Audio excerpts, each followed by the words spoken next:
Boa tarde, pessoal. Vamos dar continuidade na nossa aula, né? Com os nossos temas, e agora eu vou abordar um tema novo. A gente abordou a parte da geografia, que é a parte da geografia humana. Isso significa que é a parte da geografia que trata sobre população, geografia urbana, né? São temas que estão relacionados à sociedade humana, né? As relações sociais e tal. Mais para frente a gente vai abordar outros temas dessa temática, né, de geografia humana, mas agora eu vou começar com geografia física, né? Para quem gosta, espero que goste da aula. Então a gente vai trabalhar temas sobre relevo, hidrografia, solo, geologia, que faz parte da geografia, né? Então a geografia, ela basicamente se divide em geografia física e geografia humana, tá? E aí tem essas duas divisões. Uma trata com as relações sociais, humanas, e a outra parte física da geografia, né? E aí, a geografia física, ela tem uma pegada um pouco diferente, tá? Então, é um pouco mais complexo, assim, no sentido de conceito. Talvez para quem goste, seja mais simples, né? Mas tem mais conceitos, tem uns nomes mais complicados, tem algumas coisas que tem que guardar um pouco mais, tá? Então vamos lá, eu vou falar primeiro dos relevos, né? São os básicos, o início, né? Como se formam os relevos, né? Como que a gente olha assim no horizonte, a gente vê montanha, a gente vê planície, planalto, como que isso é formado, tá? A minha intenção é que vocês saiam dessa aula se questionando, né? Olhando a paisagem e vendo assim, olha, como que isso aqui se formou? Vou andando pela estrada assim, como que isso aqui virou uma colina, e por que a cor do solo aqui é vermelho, em outro lugar é branco e tal. Então a gente vai falar dos agentes formadores do relevo, né? Que eles são responsáveis pelo processo contínuo aí da transformação do relevo, né? Da transformação morfológica que a gente fala, né? Que morfo está ligado à forma, né? Na palavra. E aí você vai ter agentes internos e agentes externos. Isso significa que na formação de uma montanha, por exemplo, você vai ter ali agentes internos, a formação dessa montanha, você vai ter agentes também externos, né? Isso significa que você vai ter ali terremoto que vai alterar a formação daquela montanha, você vai ter chuva, você vai ter vento, hoje está ventando bastante aqui, então você vai ter vários fatores que vão alterar esse relevo, e esses fatores, se vocês estiverem anotando, são fatores endógenos e exógenos. Endo é de dentro, exo, né, de exógeno, é de fora. Então, fatores internos e fatores externos. Então, se vocês estiverem anotando, anotem essas duas palavras aí. Hoje a gente vai tratar dos fatores endógenos, dos fatores internos à formação do relevo, né? E esses, eu vou começar aqui com 3 fatores, né? Eu vou falar de tectonismo, do vulcanismo e dos terremotos, né? Então a gente vai começar ali com o tectonismo. O que é isso? O que é tectonismo? Talvez vocês já tenham ouvido falar, talvez vocês se lembrem da tectônica de placas, que é basicamente um conceito que fala, olha, cada continente, cada pedaço do globo terrestre está situado sobre placas tectônicas. Bom, peguei uma laranja para auxiliar a gente, né? Que é um exemplo meio banal, mas ela facilita bastante o entendimento. Isso aqui é o globo terrestre, tá? Tirando o cabinho aqui. E aqui nessa laranja a gente vai ter vários continentes, né? Vocês imaginem aí que tá América do Sul, América do Norte, África, Europa, tá? Ásia. Estão todos aqui localizados ao redor dessa laranja. A tectônica de placas, é uma teoria, tá? Que vai falar que todos esses continentes estão localizados Não só os continentes, mas o oceano também. Tudo que está na superfície terrestre está localizado sobre placas, tá? Não é uma teoria comprovada, tá, pessoal? Então, isso significa que a América do Sul está sob uma placa tectônica. E o que é uma placa? Seria um recorte aqui, uma placa terrestre mesmo, tá? Algo semelhante a um suporte, tá? Que os continentes estão sob, né? Estão encaixados. Tem a imagem aqui, tá? A gente vai trabalhar sobre a imagem. Então vocês imaginem que a casca aqui da laranja seja onde estão os continentes, tá? E aí essa casca aqui e essa casca toda divididinha aqui seria as placas tectônicas, tá? E aí com o auxílio do mapa aqui, que fica mais fácil o entendimento, a gente vai perceber. E o mundo ele está dividido em várias placas, tá? Então a gente vê ali a placa sul-americana, né? A placa sul-americana, ela está ali no limite, tem a placa africana, aí passa ao lado, tem a placa sul-americana. Vocês vão perceber que sempre que acaba uma placa, começa outra. É isso que eu estava querendo dizer, tá? É como se essa laranja aqui tivesse dividido em várias porções aqui, né? Cada uma seria uma placa. Sabendo isso, né? Como que isso vai causar alteração do relevo? Tá? Isso é a formação da Terra. Como que a formação da Terra, o tectonismo, vai causar alterações no relevo? Vão causar alterações porque essas placas se movimentam, tá?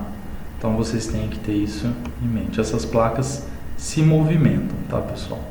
E aí elas se movimentando, elas vão colidir com outras placas. Colidir ou se afastar ou caminhar assim, de lado, né? E isso vai ter os nomes, né? E vocês vão ver aqui na imagem, né? Que vai ter movimentos entre placas convergentes, placas divergentes, né? E as placas transformantes, que são os vários movimentos das placas, né? Movimento convergente é que converge, né, pessoal? Então, seria uma vai de encontro à outra. As placas divergentes é que se afastam. E as placas transformantes, elas andam assim. Ah, mas então quer dizer que os continentes se movimentam? Sim, os continentes se movimentam. Mas aí a gente também tem que ter em mente que esse movimento ele é muito lento para a nossa escala de tempo, tá? Então, na geologia, a gente vai falar, por exemplo, que uma formação jovem, ela tem 300, 400 milhões de anos. Significa a Cordilheira dos Andes. É uma cadeia de montanha jovem, tá? Que ela foi formada recentemente, tá bom? Porque você vai ter formações do relevo aí de bilhões de anos, tá? De 2, 3, tá? 4 bilhões de anos. Então 300 a 400 milhões de anos é relativamente jovem na escala geológica, né? Na escala de tempo da geologia, tá? Então não é que a gente vai ver o movimento movimento diário dessas placas tectônicas, não. Mas a gente consegue perceber de outra forma, tá? Terremotos, por exemplo, tá? Os terremotos são os movimentos dessas placas, tá? Ah, por que acontece o terremoto, cara? E aí a gente vai ver que conforme a movimentação mínima dessas placas, por exemplo, transformante, vai gerar um abalo na superfície. É como se nessa laranja aqui, que é a nossa Terra, algo aqui dentro se movimentasse, por exemplo, uma parte vai aqui dentro, né, internamente da laranja, sobe e outra parte desce, a casca vai se deformar, certo? E aí a casca é sobre aonde a gente está, né? A gente está sobre a casca da Terra, a crosta terrestre. E isso significa o quê? Um abalo sísmico, tá? Um abalo interno vai refletir no externo. E aí você tem diferentes formas desses abalos, né? Porque ocorre aí esses três movimentos das placas tectônicas vão dizer da origem desses abalos, né? Então, de novo, tem movimentos transformantes, e aí gravem isso, tá? Anotem isso, porque já vi questão de Enem com esses termos. Tá? Então, transformante quer dizer que é uma andando de lado da outra. E aí na imagem vocês veem isso. A divergente, tá? Aí vocês gravem como divergente de divergência. Tem divergência, então você se afasta. Tá? Então, as placas tectônicas também. Uma diverge da outra, uma se afasta da outra. E a convergente. Converge, então você se une. Né? A convergência, você se une.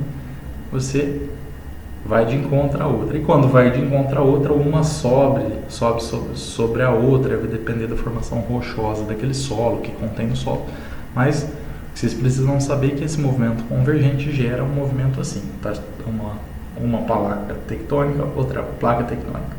As duas vão se aproximando ao longo de milhões, bilhões de anos, até que convergem. E aí uma sobe sobre a outra. Quando sobe, o que acontece? Forma-se montanhas aqui, as montanhas estão aqui, elas sobem. É isso que aconteceu nos Andes, por exemplo, né? Uma placa juntou a outra e se formou os Andes. E aí a gente vai pegar ali, quer ver? Deixa eu pegar o mapa aqui. Você tem ali a convergência entre a placa de Nazca e a placa sul-americana. E aí você tem a formação dos Andes, né? As duas se encontraram, colidiram e houve um surgimento ali de uma das placas tectônicas. Formaram-se as montanhas, tá?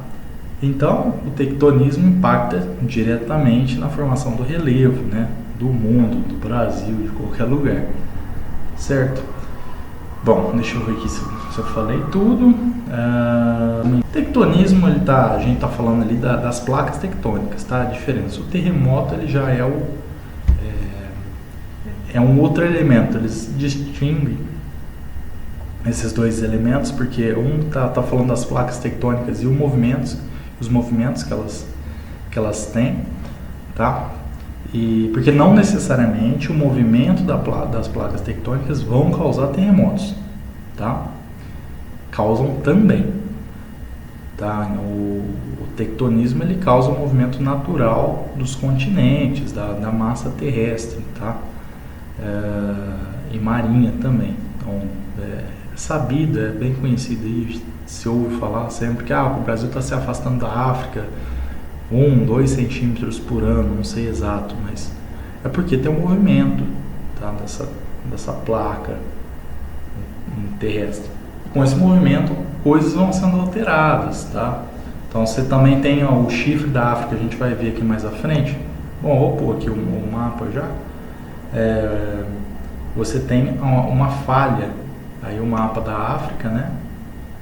Você tem um mapa da África que pontua ali, aonde tem as falhas, onde estão as placas tectônicas ali na África, né? No chifre da África. E aí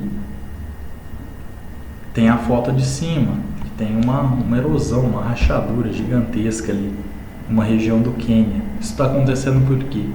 Porque você tem placas tectônicas divergentes naquela região. Tá? Placas grandes, né?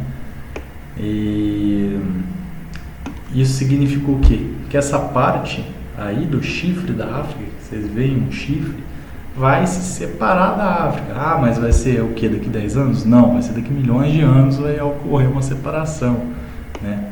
Aparentemente, e aí o continente africano vai se tornar dessa forma aqui, como vocês podem ver. Tá, vai virar uma ilhazinha. Isso é uma projeção, tá? Daqui milhões de anos. Tenham em mente que os movimentos geológicos são de milhões de anos, tá? Não é de 50, 100 anos, não. E lembrando que terremotos que estão associados à tectônica de placas, ao tectonismo, geram modificações a curto prazo. Tá? Não a ponto de separar um continente do outro, mas de causar alterações pequenas no relevo. Seja um terremoto numa região montanhosa pode ali desencadear o desabamento de várias rochas daquela montanha, de rachaduras, desviar um curso de rio. Isso pode acontecer, tá? Então saibam separar uma coisa da outra. Acontece que o tectonismo vai levar milhões de anos. O terremoto, ele é mais pontual. Um terremoto muito forte vai causar um impacto pontual ali na região, não a ponto de ser uma escala gigantesca, de separar um país do outro, né? Quebrar um continente no meio, isso não existe, tá impossível, mas no local ele vai causar alterações, tá? Sempre vai causar alterações, é inevitável, vão ser causadas alterações, ainda que sejam micro. Tá? Mais uma outra alteração aí é o vulcanismo, né? O que é o vulcanismo? São os vulcões, né? Os vulcões e como eles impactam no relevo, né? Ali no ambiente. O vulcão, o que é? Magma, né? É a lava, mais conhecida como magma. E o vulcão funciona assim. Na imagem vocês já peguei um resumo de como funciona. Então você tem toda a estrutura vulcânica ali, você tem o magma que sobe, que vai até a superfície, e tem toda a estrutura. Você tem a chaminé ali do vulcão, você tem o magma que está por baixo do solo, de outras erupções que o vulcão teve. Você tem uma série de elementos ali da paisagem que foram sendo construídas ao redor do vulcão, tá? O importante aqui é entender que o vulcão ele causa impacto no relevo. Por quê? Porque ele espere aquele magma, aquela lava. O que é lava, gente? E aí anotem, lava é rocha derretida, tá? As rochas que vocês veem, as famosas pedras, né? Elas derretem sim, tá? Elas têm um ponto de derretimento, que é a lava. Então, a lava é rocha em estado líquido. E aí, quando ela é expelida, ela tem o derramamento, né? Vocês já devem ter visto um vulcão em erupção. Se não viram, coloque no YouTube. Aqui é lá, aquele fogo que sai, é tudo rocha derretida. E aquilo é expelido para o exterior do vulcão e vai ser solidificado, porque vai esfriar. Então, com a chuva, com o vento, vai ser resfriado. E vai acontecer o quê? Vai ficar uma camada a mais, uma camada que não estava externa, agora está, de lava, solidificada. E isso vai alterando a paisagem, porque vai trazer rocha do subsolo em forma de lava e essa lava é resfriada. Então vai trazer muito mineral de ferro, às vezes. Dizem que o solo vulcânico é muito fértil, porque ele tem um elemento de ferro muito grande, né? E o ferro é bom para agricultura, para várias culturas agrícolas, né? Então isso vai alterar a paisagem. Eu estou resumindo bastante. Eu vou voltar nessa aula ainda, tá? Vou aprofundar mais os elementos, mas vocês têm que ter em mente esses três elementos. Esses três elementos são elementos o quê? Endógenos da formação do relevo. Então, tectonismo de placas, que é o movimento das placas, e por consequência a formação de montanhas, a formação de depressões, né? Montanhas, convergência, depressões, quando tem um movimento divergente, tá? E outros movimentos também, como o transformante. Então são três movimentos: transformante, anotem isso, transformante, divergente e convergente. Façam o desenho aí conforme o mapa, que esses são elementos importantes para o entendimento do relevo. É provável que caia em alguma questão, tá? São esses três elementos. Os elementos endógenos: terremoto, vulcanismo, tectonismo. Lembrando de fazer a diferenciação entre terremoto e tectonismo. Tectonismo leva ao terremoto, mas não necessariamente, tá? O terremoto ele causa impacto no relevo mais pontualmente. E aí vocês só lembrar alguma notícia, alguma coisa. Se tem um terremoto, um chacoalhão numa montanha, imagina que vai cair um monte de pedra, vai cair pedra em rio, e não é uma pedrinha, né? São fragmentos gigantescos de rocha, e pode desviar curso de rio, vai modificar a estrutura da montanha, do relevo, tá? E o vulcanismo. O vulcanismo é o que? É lava. Lava é rocha em forma líquida. Tá? Quando é expelida aquela lava, ela vem para a superfície terrestre, se solidifica e vai formar o relevo. Né? Vocês concordam que tem um vulcão aqui, sai lava aqui do meio do vulcão, vai cair várias camadas aqui ao redor do vulcão e fica um pouco maior, certo? Porque a lava se solidificou, porque ela é rocha derretida, quando ela esfria, se solidifica, vai alterar o relevo. E aí, pessoal, vocês também tem que ter noção da formação do globo terrestre. Eu vou entrar nisso, não falei ainda, tá? Mas vou falar isso em uma outra aula, porque eu acho que já é bastante conceito, sobre a formação da Terra, porque a gente tem, no momento, pouca atividade vulcânica no mundo, né? Claro, em modo relativo, se a gente for comparar com bilhões de anos, você tem momentos da Terra e da formação geológica do globo terrestre que você tem muita atividade vulcânica, mas muita mesmo, você tem vulcão para todo lado. E isso vai, claro, gerar um maior derramamento de lava no globo terrestre, maior plataformas continentais, né? Porque você vai derramar muita lava. Eu estou falando de milhões de anos de derramamento de lava. Então, assim, isso vai causar um impacto muito grande na formação dos continentes, do mundo, né? E aí vocês vão ver também, esse mapa é interessante para vocês visualizarem. De novo, o mapa, a imagem das placas tectônicas.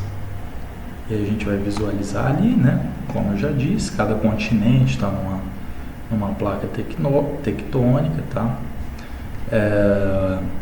Não só cada continente, mas você tem trechos ali, partes do território que estão em outras placas, como a placa arábica, a placa indiana, né, que faz ali divisão com a placa euroasiática. E aí a gente vai fazer uma relação com as cordilheiras que tem ali. Se a gente pegar ali a placa indiana e o limite dela, o traço, tá vendo? Tem um tracinho que faz a fronteira dela com a placa euroasiática. A gente vê que tem duas flechinhas, né? Uma para cima e uma para baixo, está indicando o quê? Que essa placa tectônica está em movimento convergente com a placa euroasiática. E exatamente nessa fronteira, nessa linhazinha aí que divide uma da outra, está o que? A cordilheira do Himalaia, tá? O Himalaia está ali. Está ali por quê? Porque eram duas placas, né? O continente indiano, por bilhões de anos, estava aí, à deriva, era uma ilha. Ele se encontra com a placa euroasiática. Depois de se encontrar, ele começa a sobrepor essa placa e vai sendo elevado. Uma vai entrando na outra, e aí tem um sorgimento aqui, que pensa que essa parte aqui da minha mão são as montanhas. E ali se forma o Himalaia, tá? E vai ter o Monte Everest, né? Vai ser as maiores montanhas do mundo vão estar ali. Geralmente nessas regiões de convergência de placas, de limite da placa tectônica, você tem incidência de terremoto, você tem muito vulcão e formação de montanhas, né? Ou formação de fossas, depende aí do movimento da placa tectônica. E aí a gente faz a comparação aí com outro mapa, tá? Um do lado do outro, dá pra gente visualizar bem. Isso é um mapa de terremotos no mundo e a escala Richter, né? Que é uma escala que vai ali até 8 pontos, né? E aí a gente percebe que os terremotos acompanham basicamente as linhas ali das placas, os limites das placas tectônicas, né? Esses pontos são onde foi registrado terremotos, né? Não sempre é nos limites entre as placas, mas prevalece os terremotos nessas regiões, tá bom? No Brasil vai ter terremoto, eu vou falar disso também, mais à frente eu vou fazer mais uma aula sobre a formação do relevo de forma endógena, e aí já vou abrir para outra forma, que é exógena, né? Então vocês podem visualizar isso. Eu passei rapidamente por esse tema, eu vou voltar a ele. Se vocês tiverem dúvidas, me perguntem. Eu acredito que vocês vão ter dúvidas, tá? Porque são muitos conceitos, eu acho que eu acabei pulando alguma coisinha ou outra, tá bom? Mas no básico é isso. Eu espero que vocês consigam visualizar aí mais ou menos a formação do relevo nessa forma endógena, interna da Terra. Outra coisa que eu acho que vai ser uma dúvida que vocês vão ter e vão me perguntar: quando é que acontece a erupção? Quando é que acontece o terremoto? Não se sabe, tá? Ainda tem muita coisa desconhecida sobre os fatores endógenos, tá? De um movimento de placas. Não se sabe por que as placas se movimentam de uma forma ou de outra. Não se prevê quando que um vulcão vai entrar em erupção, por isso que não se prevê tsunamis, né? Que o tsunami é um terremoto no mar que vai gerar movimento da placa e vai gerar um grande movimento de água, né? Porque está no mar. Se imagina, a casca dessa laranja se move, todo que está em cima vai se mover também. No caso do oceano, vai mover toda aquela massa de água que está em cima, e aí vai causar grandes ondas. Então ninguém consegue prever, né? Não se consegue prever ainda quando que vai ter um terremoto, quando que vai ter um tsunami. Por isso que acontecem desastres de tempos em tempos, tá bom? O que se consegue é prevenir alguma coisa, mas só depois do terremoto já ter acontecido você consegue fazer uma evacuação assim, bem imediata. Então tem muita questão que não é sabida ainda, tá? A própria tectônica de placas, que é essa teoria que eu falei, ela é bem recente, tá? Perceberam isso recentemente, comprovaram isso recentemente, tá bom? Outras questões que vocês tiverem, vocês me mandem, tá bom? Que aí eu explico para vocês. Então, um abraço, bons estudos.